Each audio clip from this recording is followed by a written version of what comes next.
우리 다시 한번 마음을 다짐하겠습니다. 주여 말씀하옵소서.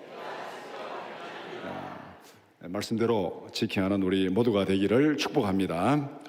오늘 설교의 제목이 하늘의 선포 땅의 메아리입니다. 하늘의 선포 땅의 메아리. 요사이는 산에 가도 야호하는 소리를 별로 들어보지 못했습니다. 옛날에는 산에 가면은 야호하고 이렇게 소리를 지르면은 저 건너편의 산에서 또 야호하고 들려오잖아요. 그게 우리가 메아리라 그럽니다. 메아리. 그래 메아리는 여기서 어떤 행동이 일어나면은 거기에 반대되는 반응이 나타나는 것, 그것을 우리가 메아리라 그러는데, 이 세상에서 일어나는 모든 현상은 하늘의 변화에 대한 반응입니다. 우리가 지금 살아가면서 이 세상에서 여러 가지 현상들을 보고 또 이렇게 경험하며 살아가는데, 이것이 이 세상에서 일어나는 것이 아니라 사실은 따져보면은 하늘에서 일어나는 변화에 이 땅이 반응하는 겁니다. 예를 들어서 아침에 해가 떠올랐습니다. 아침 해가 떠오르면 하늘에서 해가 이제 떠올른 것이죠. 그러면 이 땅에 어떤 변화가 일어납니까? 이 땅에는 어둠이 다 사라지고 그 다음에 사람들이 바빠지잖아요. 새벽에는 별로 사람들도 없고 차도 안 다니다가 이제 해가 뜨고 이러면은 사람들이 출근해야 되고 막 굉장히 바빠지고 도시가 분주해지고 삶이 분주해집니다. 그러니까 하늘에 해가 뜨니까 삶의 이 세상 현상이 그렇게 달라진 겁니다. 그러다가 또 하늘에 해가 치면은 어떻게 됩니까? 이 땅에 어둠이 깔리고 그 다음에 사람들이 다 집으로 돌아가고 그 다음에 숲속에서도 활동하던 동물들이 완전히 교체를 합니다. 이제 낮에 활동하던 동물들은 다 둥지로 들어가고 또 이 낮에 둥지에 있던 동물들은 나와서 밤에 활동을 하고, 그렇게 이 동물들조차도 숲속에서 이교대 근무하는 것 같아요. 낮에 근무하는 동물들이 있고 밤에 근무하는 동물들이 있고, 하늘의 변화에 따라서 이렇게 이 땅에서 현상이 바뀌어지는 겁니다. 그리고 이 땅에 하늘에서 때를 따라서 비가 적당히 오면은 이 땅에는 굉장히 풍요를 누리고 편안하게 살아갈 수 있습니다. 근데 만약에 하늘에서 비가 내리지 않으면 어떻게 되겠습니까? 이 땅에는 가뭄이 들고 기근이 들고 사람들이 고통 가운데 빠지게 됩니다. 그래서 이렇게 보면은 우리가 그냥 이 땅에 살아가는 것 같지만은 이 땅에서 벌어지는 모든 일들은 결국은 하늘의 변화에 따라서 달라지는 것이다, 그렇게 말할 수 있습니다. 그런데 오늘 우리가 함께 읽은 성경도 보면은 똑같은 모습을 보여주고 있습니다. 이 땅에서 벌어지는 일은 하늘의 변화에 대한 반응입니다. 오늘 본문에서 하늘에서 어떤 일이 일어났습니까? 9절에 보니까 주의 사자가 곁에 서고 주의 영광이 그들을 두루 비추매 크게 무서워하는지라. 먼저 하늘에서 주의 사자가 나타나고 주의 영광이 땅에 비쳤습니다. 목자들에게 비쳤습니다. 지금 액션은 하늘에서부터 시작된 거죠. 액션은 하늘에부터 시작되고 땅에서 일어나는 모든 일들은 그 액션에 대한 리액션입니다. 그러니까 행동에 대한 반응이 나타나는 거죠. 그 다음에 또 하늘에서 어떤 일이 일어났습니까? 10절 11절 보면은 천사들의 선포가 있습니다. 천사가 이르되 무서워하지 말라. 보라, 내가 온 백성에게 미칠 큰 기쁨의 좋은 소식을 너희에게 전하노라.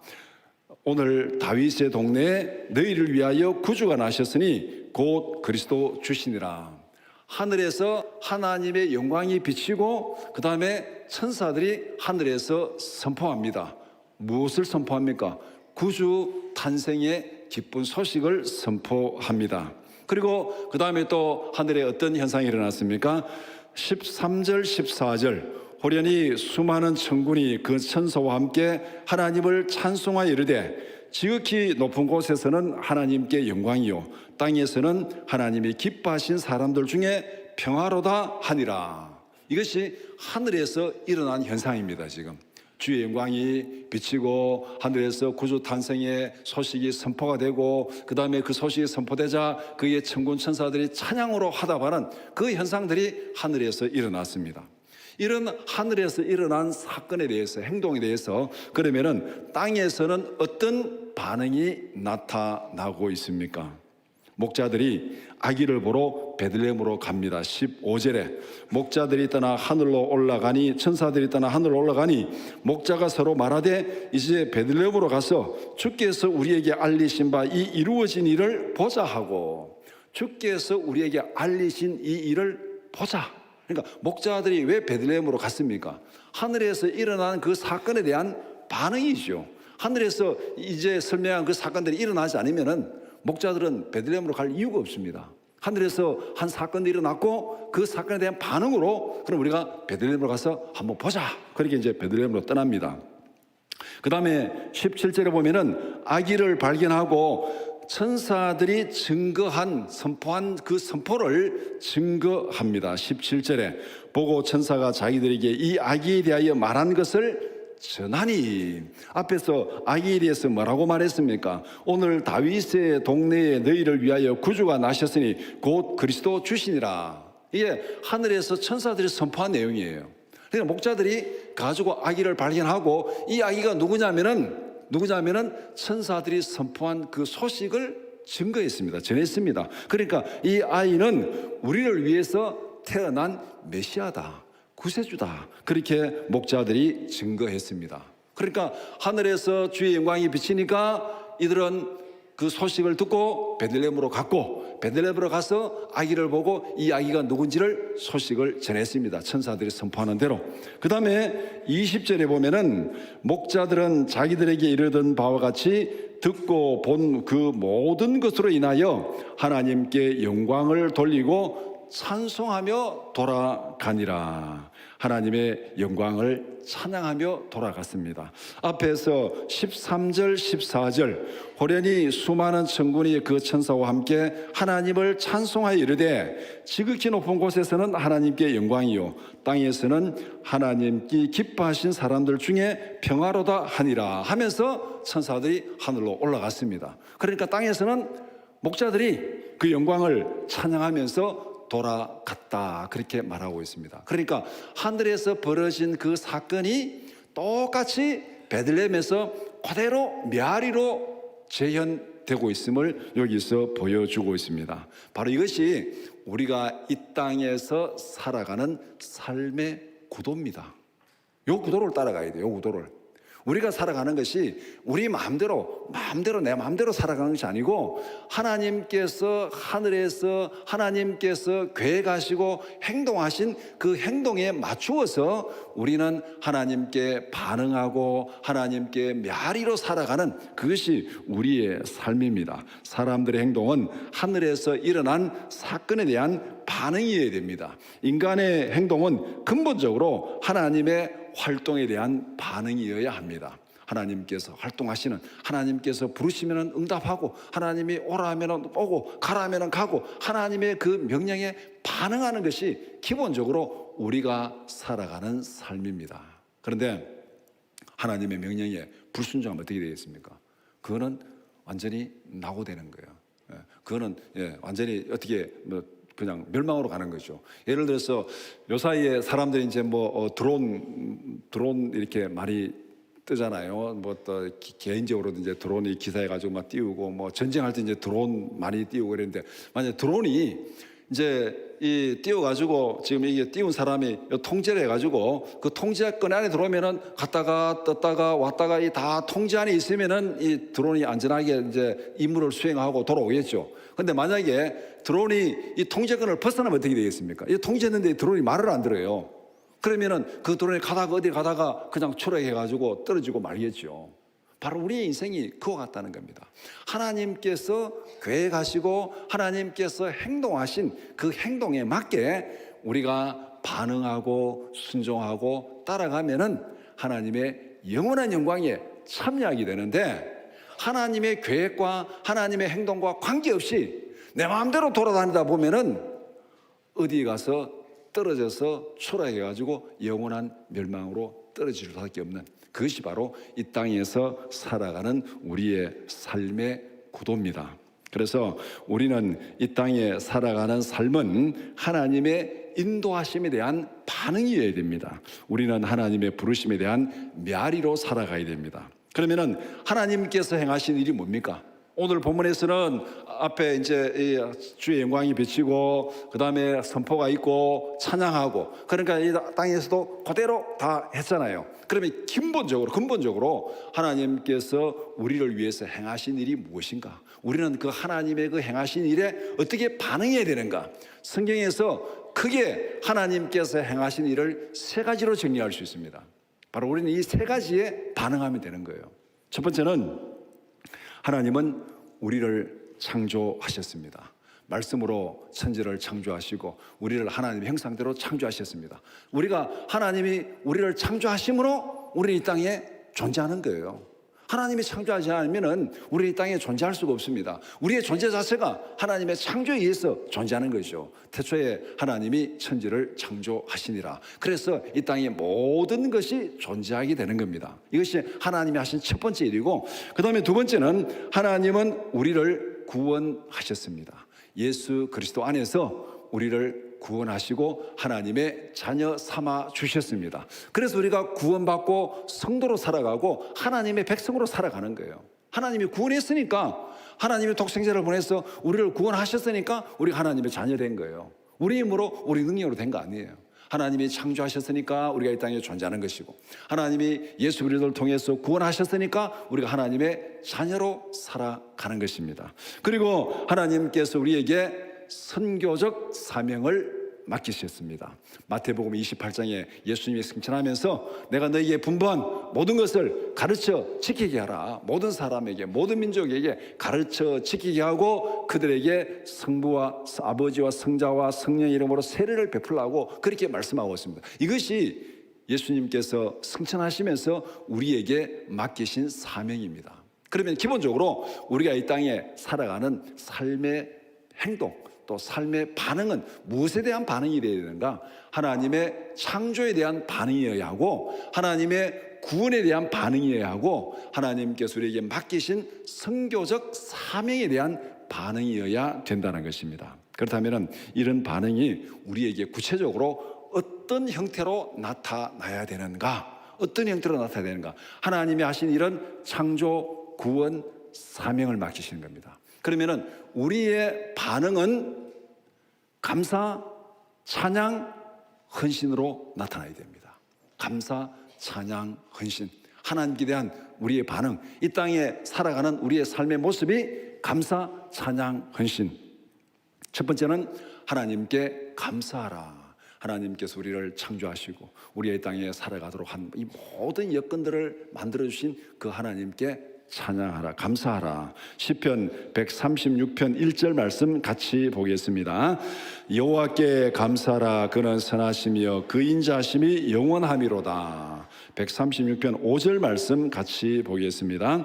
지혜로 하늘을 지으신 이에게 감사하라. 그 인자하심이 영원하미로다. 시편 136편 전체가 이 감사입니다.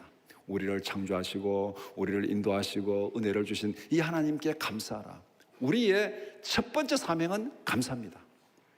다른 어떤 것도 필요 없어요. 우리가 하나님 앞에 할 수 있는 것은 감사예요. 예를 들어서 제가 이런 예를 한번 들은 적이 있습니다. 하나님 앞에, 왜 우리가 하나님 앞에 감사해야 되냐면은, 여러분들이 이제 아들을 낳아가지고 열심히 잘 키워서 군대를 보냈습니다. 요새는 뭐 군대도 너무 편해가지고 뭐 하여튼 그렇지만, 그래도 또 군대 보내는 사람들은 다 힘들다 그러잖아요. 그래서 예전에 이제 군대 보내가지고 첫 튀고 오면은, 요새는 뭐 군대에서도 뭐 휴대폰 하고 뭐 다 하니까 뭐 아쉬움도 별로 없을 것 같은데, 예전에는 정말 진짜 군대 가면 연락도 안 되고 한 10개월 동안 연락도 안 되고 있다가 막 군대 갔다 오면은 휴가 나오면은 막 버선발로 뛰어나간다고 그랬잖아요. 그래가지고 이 아들이 군대에서 고생한다고 그냥 이렇게 엄마가 막 음식을 막 장만해가지고 평소에 맛있는 것 항상 차려줬습니다. 차려주면은 이제 휴가 나온 그 아들이 열심히 음식을 차려놓은 어머니에게 제일 보답하는 방법이 뭐겠습니까? 아이고 감사합니다, 감사합니다 고 열심히 먹으면 돼요. 감사합니다, 감사합니다 고 열심히 먹으면은 그 준비한 어머니에 대한 최고의 보답이에요. 그런데 이 자식이 뭔가 좀 철들었다고, 아이고 어머니 왜 이렇게 준비하셨어요? 내 잘 먹어요, 안 해도 돼요, 앞으로 이러지 마세요. 그럼 엄마가 어떻게 얘기했어요? 미친놈이 지금 마음이지 말이 아니잖아. 그러면은, 그러니까 엄마가 자식을 위해서 차려주면은 그 자식이 엄마에게 보답하는 최고의 방법은 맛있다고 감사하다고 먹으면 되는 거예요. 그게 최고의 보답이에요.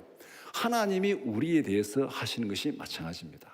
하나님 우리를 창조하시고 은혜를 베풀어 주시고 우리가 할 수 있는 최고의 반응은 뭐냐면 감사합니다. 감사합니다. 감사합니다. 아이고 하나님 괜찮습니다. 안 해도 됩니다. 그건 아니에요. 하나님 감사합니다. 감사합니다.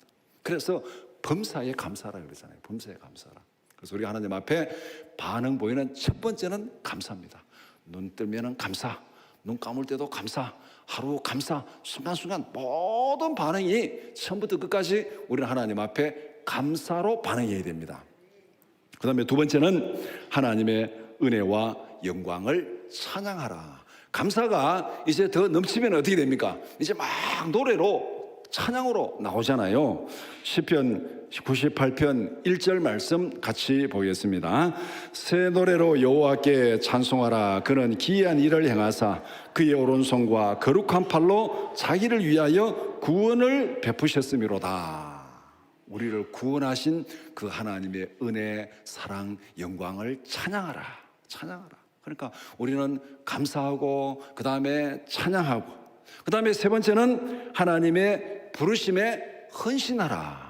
하나님이 우리를 부르시고 창조하시고 구원하시고 우리에게 사명을 맡기셨으니까 감사함으로 찬양함으로 그 사명에 헌신하면 되는 거예요. 헌신하는 거예요. 고린도전서 15장 10절 말씀 같이 보겠습니다. 그러나 내가 나 된 것은 하나님의 은혜로 된 것이니 내게 주신 그의 은혜가 헛되지 아니하여 내가 모든 사도보다 더 많이 수고하였으나 내가 한 것이 아니요 오직 나와 함께 하신 하나님의 은혜로라. 믿습니까? 정말 이거 맞는 것 같아요.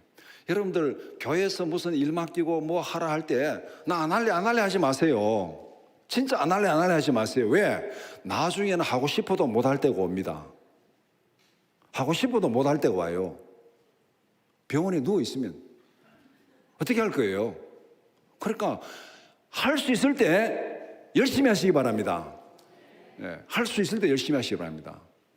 그렇게 하나님의 일을 열심히 하기 위해서 운동도 하고 건강한 음식도 먹고 건강관리 잘 하시기 바랍니다. 여러분 건강을 잃으면은요 쫓겨납니다. 건강을 잃으면은 집안에서도 쫓겨나고 건강을 잃으면은 교회에서도 쫓겨납니다. 건강을 잃으면 교회에서도 쫓아내요. 그런 살벌한 교회가 어디 있냐 그런데 진짜예요. 건강 잃으면 다 요양원으로 가잖아요. 제가 요양원에 신방하면은 우리 권사님들 하시는 말씀이 목사님 정말 교회 가서 예배드리고 싶다고, 교회 가서 예배드리고 싶다고.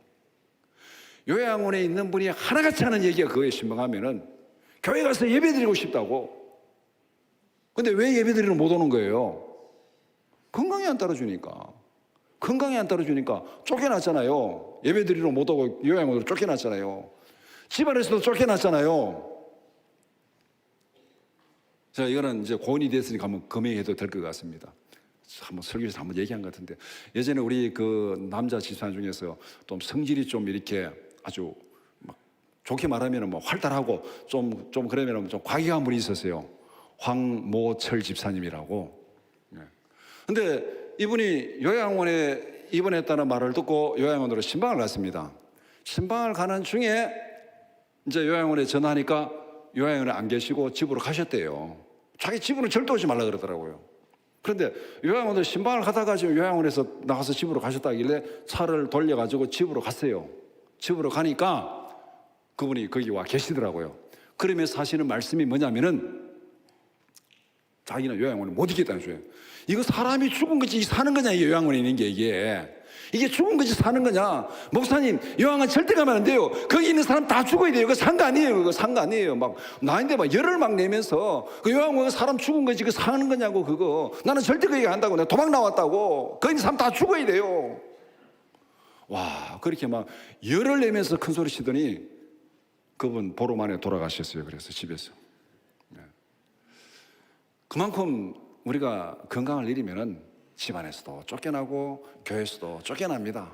그러니까 우리가 하나님 앞에 기도하고 정말 하나님 예배드리다가 하나님이 일하다가 그냥 하나님 앞에 가게 해주세요. 그러니까 여러분들 뭐 하라 그러면은 안 할래 자꾸 말하지 마시기 바랍니다. 그러면은 그래 안 할래 알았어 요양원에 가서 편안히 누워 있으라 할게. 그렇게 하실래요? 오늘 바울이 고백한 게 그거잖아요.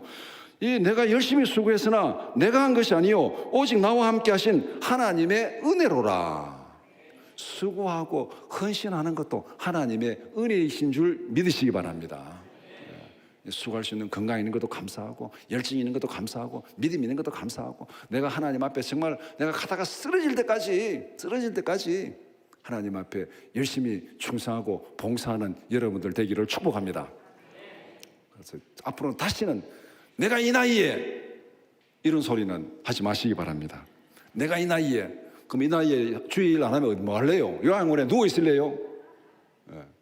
그러니까 요양원에서 누워 있기 쉽지 않거든. 내가 이 나이에 하지 말고 하나님 일에 열심히 하시기 바랍니다. 이번 2월 달에는 몽골 단기 선교도 열심히 지원하시기 바랍니다. 지금 선교부장님이 지원자가 없어가지고 걱정했는데 한겨울에 추운데 영하 30도 내려가는 데 가서 좀 식당 봉사 좀 하려고 그러니까 지원자가 별로 없다 그래요. 건강하신 분들 지원하시기 바랍니다. 적어도 한 5명은 있어야 되는데 정말 하나님 앞에 지원하시기 바랍니다. 사도행전 20장 24절 같이 보겠습니다. 내가 달려갈 길과 주 예수께 받은 사명 곧 하나님의 은혜의 복음을 증언하는 일을 마치려 하면은 나의 생명조차 조금 더 귀한 것으로 여기지 아니하노라. 아멘입니까? 달려갈 길을 마치려 하면은 나의 생명조차 조금 더 귀한 것으로 여기지 아니하노라. 그러니까 하나님이 우리를 창조하시고 우리를 구원하시고 우리를 불러서 사명을 맡기셨습니다. 이게 하나님의 하늘에서 하신 일이에요. 그러면 이 땅에서 우리가 할 일이 뭡니까? 하나님께 감사하고 하나님께 찬양하고 하나님이 맡기신 사명에 헌신하는 우리 모두가 되기를 축복합니다. 우리가 하루하루 살아가는 삶은 하나님의 인도하심에 대한 반응이어야 합니다. 우리의 하나님의 부르심에 응답하는 메아리로 살아가는 우리 모두가 되기를 축복합니다. 우리가 오늘 찬양하는 것도 하나님의 부르심에 대한 응답이요 메아리입니다. 오늘 이제 성가대가 칸타타하는 것도 오늘 본문에 있는 대로 하늘에 이 구원의 이 소식, 메시아 탄생의 소식이 있고 선포가 있었고 거기에 목자들이 찬양하면서 돌아갔다. 그래서 그 구도를 생각하면서 지금 우리 하나님 앞에 찬양을 드리는 거잖아요. 이게 바로 하나님 앞에 메아리로 올려드리는 겁니다. 우리의 메아리가 감사로 표현되고 우리의 메아리가 찬양으로 울려 퍼지고 우리의 메아리가 헌신으로 열매 맺는 우리의 복된 삶이 되기를 주님의 이름으로 축원합니다.